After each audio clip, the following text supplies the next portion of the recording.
Hello hi എല്ലാ കൂട്ടുകാർക്കും എൻ്റെ പുതിയൊരു വീഡിയോയിലേക്ക് സ്വാഗതം. ഇത് നമ്മൾ ശിശുദിനത്തിൻ്റെ അന്ന് എടുത്ത വീഡിയോ ആണ് കേട്ടോ. അപ്പോൾ ഞാൻ രാവിലെ കറി വെക്കാനുള്ള കാര്യങ്ങളൊന്നും റെഡിയാക്കി വെച്ചിട്ടുണ്ടായിരുന്നില്ല കേട്ടോ. അപ്പോൾ പിന്നെ പിന്നെയാണ് ഓർമ്മ വന്നത്, നാളെ മോൾക്ക് ഫുഡൊക്കെ കൊണ്ടുപോകണമല്ലോ എന്ന് വെച്ചിട്ട് വേഗം ഫ്രിഡ്ജിൽ നിന്ന് മുട്ടയൊക്കെ എടുത്ത് പുറത്ത് വെച്ചിട്ടുണ്ടായിരുന്ന മുട്ട മസാല ഉണ്ടാക്കിയിട്ട് ചപ്പാത്തിയും കൊടുത്താക്കാമെന്ന് വിചാരിച്ചിട്ടോ. അപ്പോൾ നമ്മൾ രാത്രി എല്ലാം റെഡിയാക്കി വെച്ചിട്ടില്ലെങ്കിൽ പിന്നെ അന്ന് രാത്രി ഉറക്കമേ ഉണ്ടാവില്ല കേട്ടോ. രാവിലെ എന്താ ഉണ്ടാക്കുക, കടി എന്തുണ്ടാക്കും, കറി എന്തുണ്ടാക്കും എന്നൊക്കെയുള്ള ഒരു ചിന്തയിലായിരിക്കും കേട്ടോ. അപ്പോൾ ഞാൻ എപ്പോഴും ഓരോന്നും റെഡിയാക്കി വെക്കലുണ്ട്. ഓരോ ദിവസം ചിലപ്പം ടൈം കിട്ടൂല, അപ്പോൾ അങ്ങനെ അന്ന് ഒന്നും റെഡിയാക്കാൻ പറ്റിയില്ല കേട്ടോ. അപ്പോൾ നമ്മൾ ഓരോ 5 മണിക്കൊക്കെ എണീക്കുമ്പോൾ റെഡിയാക്കി വെച്ചിട്ടുണ്ടെങ്കിൽ വേഗം ആക്കും കേട്ടോ. അല്ലെങ്കിൽ അതെടുത്ത് ഇതെടുത്ത് അങ്ങനെ സമയം പോവും. അപ്പോൾ പിന്നെ ഇനി പറയും വേണ്ടല്ലോ, ഒന്നും റെഡിയാക്കി വെക്കാത്ത കാരണം. അപ്പോൾ ഞാൻ മുട്ട മസാലയൊക്കെ ഉണ്ടാക്കി ചപ്പാത്തിയൊക്കെ ചുട്ട് മോൾക്ക് പാത്രത്തിലൊക്കെ ആക്കിയിട്ടോ. എന്നിട്ട് പരിപ്പ് അടുപ്പത്ത് വെച്ചിട്ട് ഉച്ചയ്ക്ക് പരിപ്പ് താളിക്കാമെന്ന് വെച്ചിട്ട് പരിപ്പ് സ്റ്റൗവിൽ തന്നെ വെച്ച് അങ്ങനെ വേവിച്ചിട്ട് അതുപോലും താളിക്കാൻ നിന്നിട്ടില്ല കേട്ടോ. നമ്മൾ പരിപ്പൊക്കെ വെന്ത് കയ്യോടെ താളിക്കുകയാണെങ്കിൽ അതങ്ങനെ ചെയ്യും. പിന്നെ ഞാൻ ഓരോരോ പണിക്ക് പോയതുകൊണ്ട് അതിനൊന്നും നിന്നില്ല. പിന്നെ ഞാൻ ഉച്ചക്ക് മോന് കോളേജിൽ പോകാൻ നേരമായപ്പോഴാണ് പപ്പടവും പൊരിച്ചിട്ട് പിന്നെ അങ്ങനെ കറിയൊക്കെ താളിച്ചത് കേട്ടോ.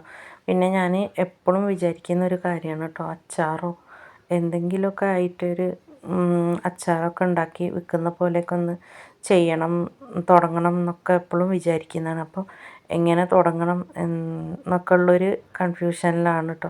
എനിക്ക് അങ്ങനെ ചെയ്യുന്ന അച്ചാറും കാര്യങ്ങളൊക്കെ ഉണ്ടാക്കി ഇങ്ങനെ വിൽക്കുക എന്നൊക്കെ പറഞ്ഞാൽ ഈ യൂട്യൂബിലും കാര്യത്തിലൊക്കെ കണ്ടിട്ട് അതിനൊക്കെ ഭയങ്കര താല്പര്യമാണ്. അപ്പോൾ അല്ലാതെ നമ്മൾ വെറുതെ ഇങ്ങനെ ഒന്നും കിട്ടില്ലല്ലോ.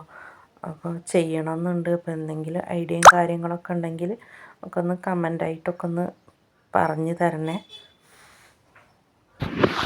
പിന്നെ ഇപ്പോൾ നമ്മൾ അച്ചാർ ഇതൊക്കെ ഉണ്ടാക്കിയിട്ട് ഇങ്ങനെ വീടാന്തരം ചെന്ന് കൊടുക്കുക എന്നൊക്കെ പറഞ്ഞാൽ അതൊന്നും എനിക്ക് താല്പര്യമില്ലാത്ത കാര്യമാണ് കേട്ടോ.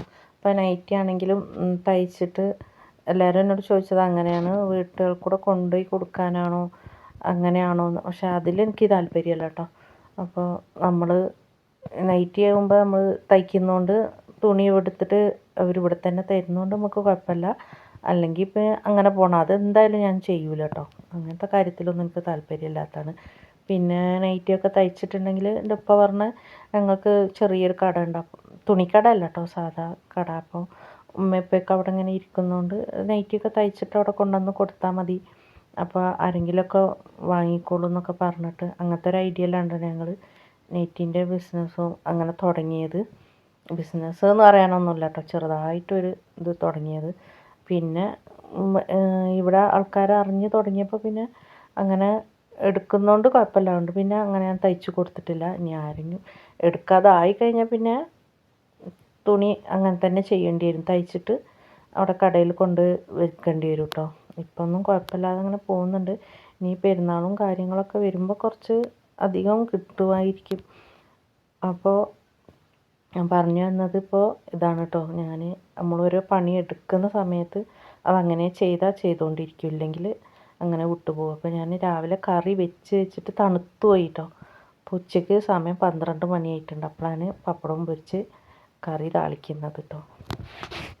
ഇപ്പോൾ എല്ലാ പണിയും ബാക്ക് വരികയാണ്. മറ്റേത് 7-8 മണിയാകുമ്പോഴേക്കിന് അടുക്കളത്തെ പണിയെല്ലാം കഴിഞ്ഞ് ക്ലീനാക്കിയിട്ട് ഇവിടെ പൂട്ടിയിട്ടിട്ട് ഞാൻ അകത്ത് പോയിട്ട് ഓരോ പണികൾ ചെയ്യും കേട്ടോ. ഒരു ദിവസം ഒരു പണി ബാലൻസ് വന്നു കഴിഞ്ഞാൽ പിറ്റേ ദിവസത്തേക്ക് 2 ആവുകയല്ലേ. അതുകൊണ്ട് പണികളൊക്കെ അങ്ങനെ ബാലൻസായിട്ട് ഇങ്ങനെ വരികയാണ് കേട്ടോ. ഇപ്പോൾ ആദ്യത്തെ പോലെ തന്നെ ആയി. ആദ്യം നമ്മൾ പുതിയ പേരേക്ക് വന്ന ഒരു ദിവസത്തിൽ അങ്ങനെ ഓരോ പണികളും വേഗം സ്പീഡിൽ ചെയ്യുമ്പോൾ ഒന്നാമത് അസുഖങ്ങൾ കാരണമായിരിക്കും നമുക്ക് പെട്ടെന്ന് ചെയ്യാൻ പറ്റാതാവുന്നത് കേട്ടോ.